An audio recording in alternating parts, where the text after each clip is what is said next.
ইনশাআল্লাহ আল্লাহ এবং রসুলের মেহেরবানিতে আগামী 2030 সালের পর দেখবেন যে সুন্নি প্রত্যেকটা আলেম ওলামার জবানে মুখে মুখে এই ধরনের ওয়াজ ইনশাআল্লাহ বেজে উঠবে। আপনারা দেখবেন ইনশাআল্লাহ, আপনারা দেখবেন। আমি বলে গেলাম, আমি তো আজকে থেকে 9 বছর আগে বলছি। আমি যখন বলছি এই সমস্ত বন্ডামির কথা, তখন আমার আশপাশে কেউ ছিল না সমবয়স্ক। হয়তো মুরব্বীদের কেউ কেউ বলছেন, আমি তিনাদের কথা বলছি না, তিনাদের খেদমত মাথার উপর। কিন্তু মাশাআল্লাহ এখন অনেক নওজোয়ানরা বলতেছে আগামী 2030, এখন কত 2025, 2030 আসতে আসতে সমস্ত সুন্নি আলেম ওলামারা এগুলার বিরুদ্ধে বলবে ইনশাআল্লাহ। এখনো বলতেছে, কিন্তু তখন সবাই বলবে, মুখে মুখে হবে এটা। আজকে অনেকে আমাদেরকে খারাপ বলছেন, আপনাদের কাছে খারাপ লাগছে। ইসলামী শরীয়ত এটাকে আজ জবাই করে দেয়া হচ্ছে। রাসূল করিম সাল্লাল্লাহু আলাইহি ইসলামের সুন্নতের কোন ধার আজকে ধারছেন না। আপনারা মনে করছেন এটা কোনো ব্যাপার নয়। আলহামদুলিল্লাহ, আমি আমার দেখে খুশি লাগে, এখন অনেক আলেমরা, বড় বড় বিজ্ঞ অনেক উলামায়ে কেরামরা এখন এই সমস্ত বন্ডামির বিরুদ্ধে বলতেছে। কথা বলে না, ঠিক নেবে ঠিক? যেটা আগে এরকম অ্যাভেলেবেল ছিল না। আগে কিছু বুজুর্গ উলামায়ে কেরামরা বলছেন, কিন্তু এরকম অ্যাভেলেবেল ছিল না। মাশাআল্লাহ এখন অনেক তরুণ আলেমরাও এই সমস্ত বন্ডামির বিরুদ্ধে বলতেছে। তা আমি যে কথা বলছিলাম, সাম্প্রতিক আপনারা লক্ষ্য করছেন যে একটা মাজারের উরুস হচ্ছে। বলেন না, কি হচ্ছে? উরুস। উরুস নিয়ে আমাদের কোনো আপত্তি নেই, যদি উরুস শরীয়ত সম্মত উপায়ে করে, ঠিক কিনা? কোরআন সুন্নাহ ভিত্তিক যেগুলো, মানে কোরআন সুন্নায় যে এরকম সাপোর্ট করে, সেই পদ্ধতিতে অনেক জায়গায় উরুস হয়। মাশাআল্লাহ, অনেক আল্লাহর ওলির দরবারে উরুস কিংবা ইসালে সওয়াবের মাহফিল হয়। এগুলো নিয়ে আমাদের কোনো কিনায় আপত্তি নাই। কিন্তু আমাদের আপত্তির জায়গা হচ্ছে ওই জায়গা, ওইখানে। কোনখানে? আল্লাহর ওলির মাজার সামনে নিয়েছেন আপনি, আর আপনারা 100 জন 200 জন মানুষ কিংবা 1000 মানুষ সেই জায়গায় গান লাগিয়ে দিয়ে, সাউন্ড বক্সের ভিতরে আপনারা বাদ্যবাজনা লাগিয়ে দিয়ে, এই বাদ্যবাজনার তালে তালে এদিকে আপনারা নাচানাচি করছে, আর এদিকে সেই ভিডিও করে করে মানুষ সেটা ফেসবুকে ছেড়ে দিচ্ছে, কেউ সেখানে লাইভ করছে। ইত্যাদি লাইভগুলো দেখে দেখে ফেসবুকের মধ্যে কিংবা ইউটিউবে এই জাতীয় ভিডিওগুলো দেখে দেখে এই আপনারা কয়েকজনে যেই ভুল করছেন, সমগ্র ভুলের মাসুল দিতে হচ্ছে সমগ্র আহলে সুন্নাহ ওয়াল জামাতের মানুষদেরকে। কথা বলেন, ঠিক কিনা? আপনারা করছেন, আপনারা করেন, এটা আমাদের কোনো আপত্তি নাই। কিন্তু আপনারা তো সুন্নি নাম লাগাইছেন। কথা বলে না, ঠিক নেবে ঠিক? এখন ভুল করবেন আপনারা, তারপরে আপনাদের কারণে বিশ্বের মানুষ আমাদেরকে মাজার পূজারি বলবে, আমাদেরকে বিদআতি বলবে।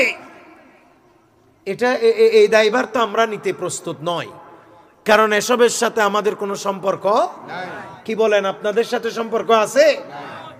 আর আমার কথা যদি ভুল হয়, একজন বিজ্ঞ আলেম দিয়ে আমাকে বুঝাই দেন এগুলো রাজি, এগুলো যে জায়েজ আছে। দালাল মৌলবীগুলো বাদ দিয়া একজন সত্যিকারের বিজ্ঞ আলেম দিয়ে আপনারা যেই কাজগুলো করছেন, আল্লাহর ওলির উরুস হচ্ছে, আর এদিকে লাফালাফি করছে, এদিকে গরুর পেছনে সুই ফুটা দিচ্ছে, আর কিছু বললেই আমাদেরকে ওয়াহাবি বলে ফতোয়া দিচ্ছেন। আপনারা যেগুলি করতেছেন এগুলি ইসলামে আছে কিনা, এগুলি ইসলামী শরীয়ত সমর্থন করে কিনা, যদি করে থাকে কোরআন সুন্নাহর দৃষ্টিকোণে আমাদেরকে বুঝাই দেন। আমাদেরও তো বোঝা দরকার, শিখা দরকার, জানা দরকার। কথা বলেন, ঠিক কিনা? কই আমাকে তো কেউ বুঝাইতে আসেন না। সবগুলো বুঝান মানুষদেরকে, আমাদেরকে যেখানে দাওয়াত দেয় এরিয়ার মানুষদেরকে, ও ওয়াবি, ও অমুক, ও সমুক, এই সেই দালাল, এই সেই বলে। ভাই, আপনারা জানেন এই সমস্ত বিষয়ে আপনারা যখন এই জাতীয় কাজ করেন, আল্লাহরও আউলিয়া কেরাম সবচেয়ে বেশি এসব কারণে আল্লাহর কাছে আপনাদের জন্য অভিসম্পাত করে। কথা বলেন না, ঠিক নেবে ঠিক? এইসবের কারণে আল্লাহর আউলিয়া কেরাম, মহান রব্বে কারীম আল্লাহ পাক সুবহানাহু ওয়া তাআলার দরবারে চরমভাবে লজ্জিত হই, আর সেই লজ্জার অভিশাপ এসে পৌঁছাবে আপনার আমার, আমরা যারা এই সমস্ত অপকর্ম করছি, এ সমস্ত অন্যায় কাজ করছি, আমাদের উপরে এসে পৌঁছাবে। কথা বলেন ঠিক কিনা? কোথায় আছে এই দাসের উরুস? আপনারা বলেন। এ গরু চতুষ্পদ জন্তু, এটার পেছন মহিষ চতুষ্পদ জন্তু, গলার মধ্যে রশি লাগাই, একটা দুইটা না কয়েকটা রশি লাগাই, কয়েকদিকে একসাথে টানা, পেছন দিকে সানাই বাজিয়ে বাজিয়ে তাকে মাজার পর্যন্ত নিয়ে যাওয়া, সেখানে জোরপূর্বক মাজারে গিয়ে গরুকে দিয়ে সিজদা করানো, মহিষকে দিয়ে সিজদা করানো, মহিষের পেছনে সুই ঢুকিয়ে দেয়া, এর চাইতে অমানবিক, এর চাইতে বিশ্রী, এর চাইতে নোংরাবাজি, এর চাইতে শরীয়ত বিবর্জিত কাজ, এর চাইতে জুলুম এবং অন্যায়ের কাজ আর কি হতে পারে? আপনাদের এই দৃশ্যগুলো দেখলে আইয়ামে জাহেলিয়ার জামানার সেই অন্ধকার যুগের বর্বর মূর্খ যেসব মানুষেরা বিভিন্ন মেলার নাম দিয়ে যেসব মানুষেরা এরকম চতুষ্পদ জন্তুকে কষ্ট দিত, তাদের কথা মনে পড়ে যায়। একটু জুড়ে বলো না নাউজুবিল্লাহ। ভাই, এগুলির নাম সুন্নিয়ত নয়। বলেন, এগুলির নাম সুন্নিয়ত নয়। আলহামদুলিল্লাহ, এগুলি আজকে থেকে 8-9 বছর যাবত আমি বলে বলে আসছি। অনেকের শত্রু হয়েছি, কার শত্রু হয়েছি, কার আপন হয়েছি, আল্লাহর কসম সেটা আমার মুখ্য বিষয় না। আমি একমাত্র আল্লাহর জন্য বলছি, আল্লাহর রাসূল সাল্লাল্লাহু আলাইহি সাল্লামের দ্বীনের জন্য বলছি। আমার কোনো কথা যদি ভুল থাকে, আমাকে আলেমরা শুধরিয়ে দিবে, তাতে কোনো অসুবিধা নাই, আমি মাইন্ড করব না। কিন্তু আমি যেটা বলে আসছি এটা এখনো বলতেছি, ভবিষ্যতেও বলবো। আলহামদুলিল্লাহ, আমি আমার দেখে খুশি লাগে, এখন অনেক আলেমরা, বড় বড় বিজ্ঞ অনেক উলামায়ে কেরামরা এখন এই সমস্ত বন্ডামির বিরুদ্ধে বলতেছে। কথা বলে না ঠিক নেবে ঠিক? যেটা আগে এরকম অ্যাভেলেবেল ছিল না। আগে কিছু বুজুর্গ উলামায়ে কেরামরা বলছেন, কিন্তু এরকম অ্যাভেলেবেল ছিল না।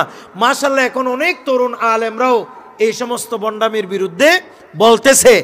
আজ আপনাদের এই মাহফিলে আমি স্পষ্ট করে এই কথা জানিয়ে দিতে চাই, ইনশাআল্লাহ আল্লাহ এবং রসুলের মেহেরবানিতে আগামী 2030 সালের পর দেখবেন যে সুন্নি প্রত্যেকটা আলেম ওলামার জবানে মুখে মুখে এই ধরনের ওয়াজ ইনশাআল্লাহ বেজে উঠবে। আপনারা দেখবেন, ইনশাআল্লাহ আপনারা দেখবেন। আমি বলে গেলাম, আমি তো আজকে থেকে 9 বছর আগে বলছি। আমি যখন বলছি এই সমস্ত বন্ডামির কথা, তখন আমার আশপাশে কেউ ছিল না সমবয়স্ক। হয়তো মুরব্বীদের কেউ কেউ বলছেন, আমি তিনাদের কথা বলছি না, তিনাদের খেদমত মাথার উপর। কিন্তু মাশাআল্লাহ এখন অনেক নওজোয়ানরা বলতেছে আগামী 2030, এখন কত 2025, 2030 আসতে আসতে সমস্ত সুন্নি আলেম ওলামারা এগুলার বিরুদ্ধে বলবে ইনশাআল্লাহ। এখনো বলতেছে, কিন্তু তখন সবাই বলবে, মুখে মুখে হবে এটা। আজকে অনেকে আমাদেরকে খারাপ বলছেন, আপনাদের কাছে খারাপ লাগছে। ইসলামী শরীয়ত এটাকে আজ জবাই করে দেয়া হচ্ছে। রাসূল করিম সাল্লাল্লাহু আলাইহি ইসলামের সুন্নতের কোন ধার আজকে ধারছেন না। আপনারা মনে করছেন এটা কোনো ব্যাপার নয়। প্রিয় ভাইরা আমার, আল্লাহ পাক সুবহানাহু ওয়া তাআলা কুরআনুল কারীমের ভিতরে বলেছেন, কিয়ামতের ময়দানে যারা নবী করিম সাল্লাল্লাহু তাআলা আলাইহি ওয়াসাল্লামের সুন্নত মোতাবেক চলবে না, ওই সমস্ত মানুষেরা হাসরের ময়দানে আমার আল্লাহ বলেছেন, যারা আমার নবীর কথা মোতাবেক চলবে না, এক কথায় ইসলামী শরীয়তের ধার ধারবে না, হাসরের ময়দানে তারা নিজের হাত কামড়াতে কামড়াতে আফসোস করে করে বলবে, হাই কি ভুল করলাম, আমরা কেন রাসূলুল্লাহর অনুসরণ করলাম না, আমরা কেন রাসূলুল্লাহর অনুসরণ করলাম না বলে বলে আফসোস করবে। উচ্চ আওয়াজে বলুন সুবহানাল্লাহ।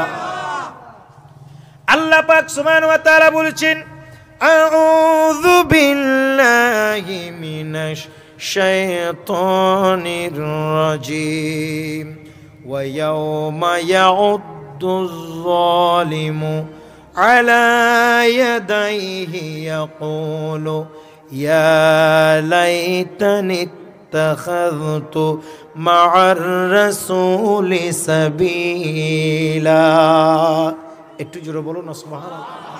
আল্লাহ বলেন হাসরের ময়দানে ওই সমস্ত জালেমরা, ওই সমস্ত জালেম মানে কারা? আল্লাহ এখানে জালেম বলেছে যারা রাসূলুল্লাহর দ্বীনকে গুরুত্ব দেয় না, আমার রাসূলের অনুকরণ করে না, এক কথায় ইসলামী শরীয়ত মোতাবেক যে ব্যক্তি চলে না, আল্লাহ তাদেরকে জালেম বলতেছে।